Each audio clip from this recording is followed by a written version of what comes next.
aware, last week the monitoring team and DOJ were in Albuquerque. We had a federal hearing that went extremely well, and we continue to move towards completion of this settlement agreement.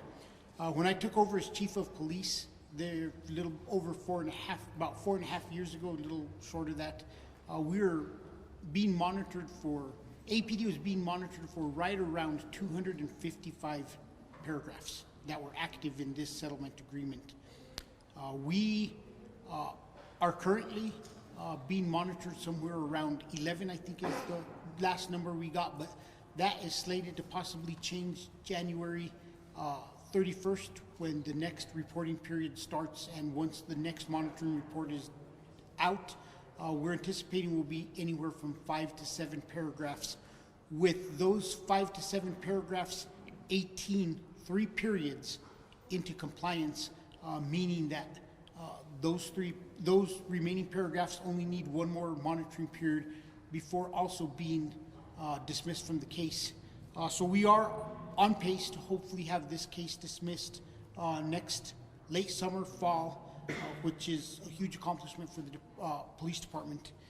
I think that the settlement agreement primarily talks about use of force, and I think it's important for us to remember a lot of the original case studies that were looked at had to actually do with tasers and not just officer-involved shootings. This process has involved us updating and training our officers at a higher level that's approved by the settlement agreement parties. This process has helped us develop training on how we will investigate these uses of force, the discipline that will be imposed on these uses of force, and the accountability of making sure that everybody is doing their job, all the way from the first line supervisor all the way through the chief of police, internal affairs, the superintendent of police reform, and ensuring that discipline is fair, equitable, and within policy. And I think that's an important key, because a lot of times we'll have situations come up and we will actually have community members, politicians who feel like, for example, that a member of the department should be terminated. But when you investigate them for the level of what they've been sustained for, it clearly indicates that they can only be given a certain amount of discipline. So it's really made the process fair.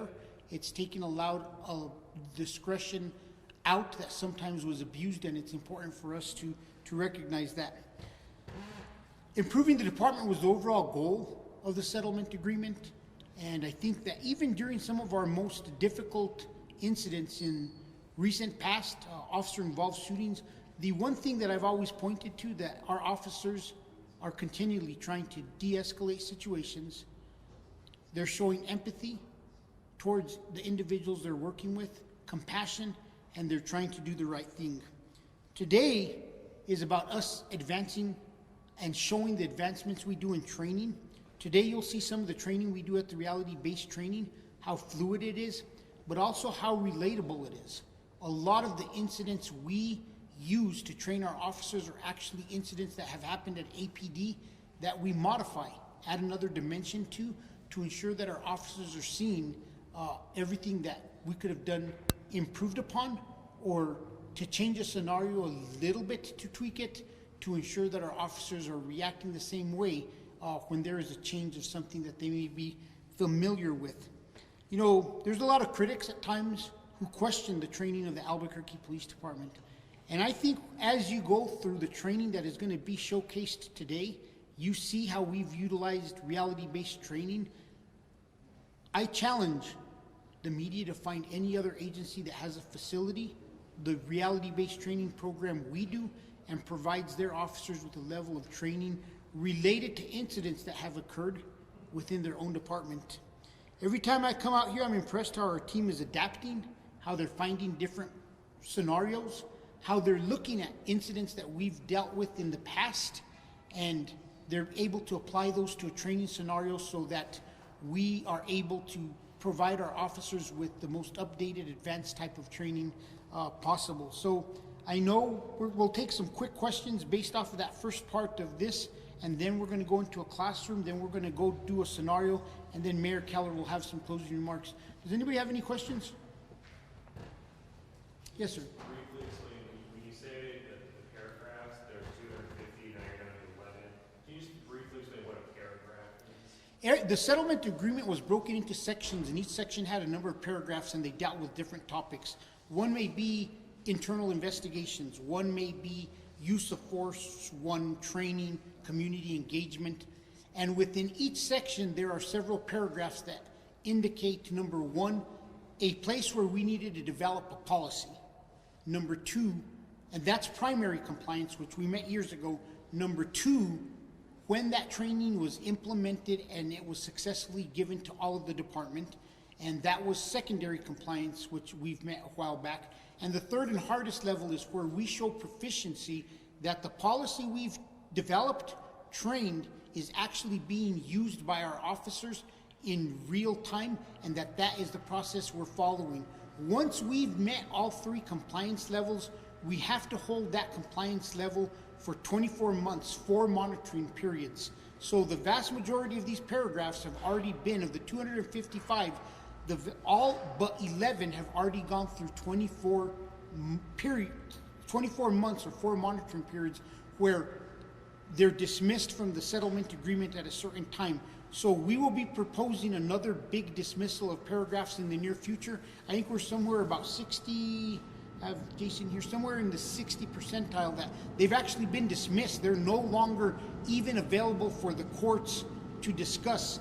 One of the ones that in question is OBRD, our cameras. It came up in court, but technically that's been dismissed from the case, and it's no longer something that the federal government can monitor us or bring up. So that's how the paragraphs work, and that's where we're at with the paragraphs. And like I said, come January 31st, we should be somewhere around 5 to 7 paragraphs remaining for a 6-month period. So if you do the math, started with about 255 paragraphs that we're being monitored on, the police department. There's others for the civilian oversight agency, but we're now down to somewhere around 11, and that's even going to further drop to right around 5 for this last 6 months.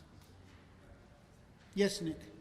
Cliff Notes version, what are some of the 11 paragraphs and topics that you guys are trying to get rid of? Use of force, review of internal investigations is one of the topics left.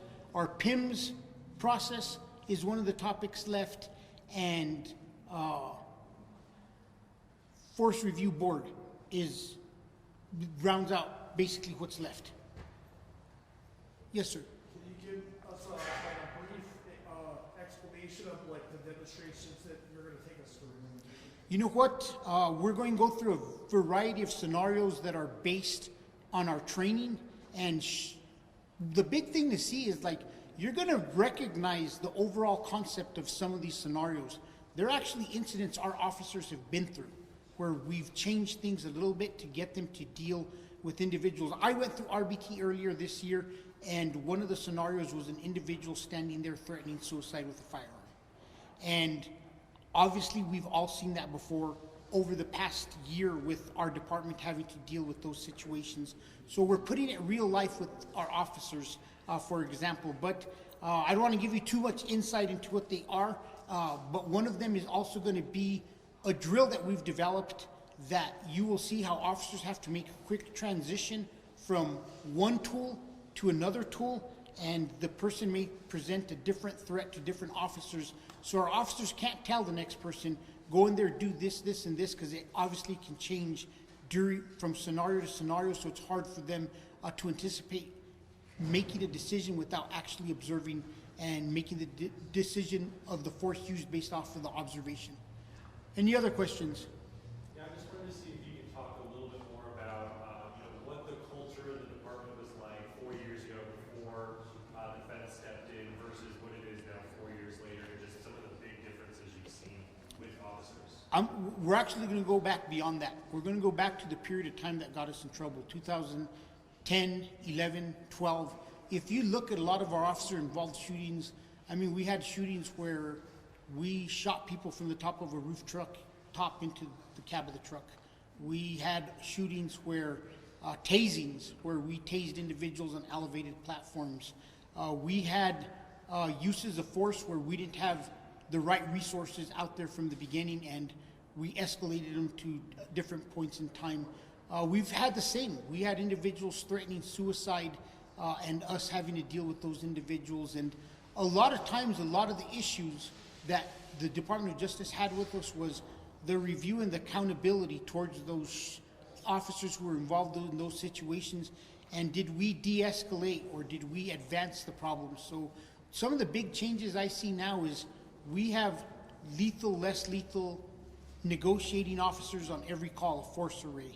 We have a process now where force is reviewed at every single level. Force used to be reviewed in my time as a sergeant with the one-page bubble sheet, and it took us like 10 minutes. And we asked the officer involved questions. We didn't attempt to interview people who force was used on. We didn't attempt to interview witnesses.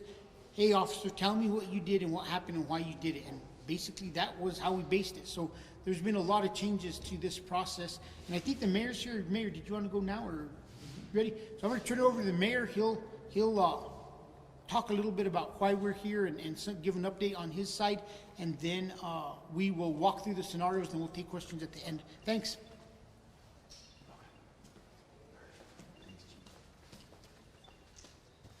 Okay, well, good afternoon.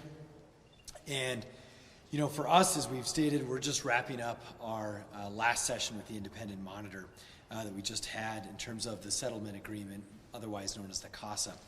And for us, I think there's a couple of things. You know, number one, 2/3 of it, now 67%, we're actually out of.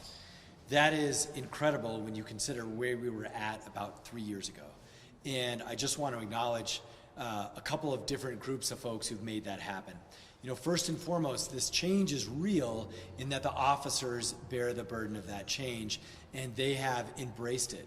And they have actually honored what the CASA is about, and the monitor has verified that. So I know there's always some skeptics out there, and that's okay. But I just want folks to remember that the best court-supervised and Department of Justice-run monitoring system is what allows me to say just that. I'm not making it up. It's not my opinion. It is the opinion of the Department of Justice and the independent monitor and the judge who validated all that. So I believe it's as significant as it possibly can be when you're talking about something as nuanced and as difficult as culture change and use of force and law enforcement and violence. And so for us, thank you to the officers who made this a reality so far, to the advocates who never gave up on our department or our community, and also to the public, who I know has been with us through ups and downs on this process. That's why I also want to take a moment to reflect back when we came in. The city's policy was to basically do the low-hanging fruit and check off a bunch of the easier tasks. And they did that, and then we were kind of stuck in the mud. So then we decided we were just going to say yes. We were going to do whatever the monitor said, whether it was Portland policies or New Jersey policies. That did not work at all either. And that's when we saw the backsliding about 3 years ago. And that's when the chief and I said, we're going to do this different. The third time we're getting it right. And the way to get it right was to make sure that we are committed to change for all the right reasons, even regardless of the DOJ. But we're going to do it our way. We're going to make policies that make sense for our officers, for Albuquerque, New Mexico, and we're going to learn from those best practices. We are not going to copy them writ large. And so that has been a drastic change, and that's why you see this incredible progress. Of course, we know that we still have a ways to go with respect to things like self-monitoring. Even though we're 99% compliant, we know we need to keep that up for a couple of years. And we know key to that, even after those years, is our structure in terms of the superintendent of reform. This has been another major change when we decided to do this our way, and so we created the Office of Superintendent of Reform. And that has set us up to maintain this long after the DOJ leaves, which we hope is going to be at the end of this self-sustaining period. Now, a couple of other things I would also share is that I want to remind folks that one key area for APD that is still being monitored by the independent monitor, and rightfully so, is force review. So there still is that independent monitoring of those uses of force that we all know can be very complicated and very challenging.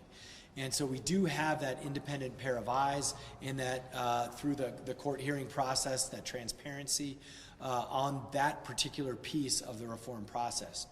Now, with that, I will also say that the goal of reform has always been to be able to continue to keep Albuquerque safe, but also to do it in a way that is constitutional. And to balance those two things, we know we're going to make mistakes. We know that it is complicated when you are dealing with split-second decisions and use of force. And that's why the real measure that the CASA has always preached and that we've always believed in, it's not that we have 0 incidents. It's that we find them right away, we're transparent about them, and we hold ourselves accountable and we don't repeat them again. That is what reform is all about. Unfortunately, it's kind of a mirage if you just think we're not going to have any problematic use of force, right? This is very difficult and dangerous situations. So that's a reality our officers face and officers face all around America. What matters is how we deal with it, how we train to reduce it as much as possible, how we learn from it, and how we hold those accountable who do it the wrong way. And that's what we are demonstrating more than ever before in the history of our police department. And that sets us up, I think, not just for the next few years, but for generations to come. All right, so Francesca will take us from here. All right, to explain a little bit more what we're going to do, we're going to move you all into a classroom now. If you need to leave your bags here, you can. We're going to come back into this room. So we're going to move into a classroom, and we're going to have Lieutenant Nico. He's going to be explaining our uses of force, level 1, 2, and 3. And then we're going to come out here and actually show those to you and show you what they look like. You guys will be able to get up on the high risers up there with your cameras and view down to see the actual scenario. And then we will move outside to do an actual real-life scenario. Okay? And then if you guys can hold your questions, write them down if you have to.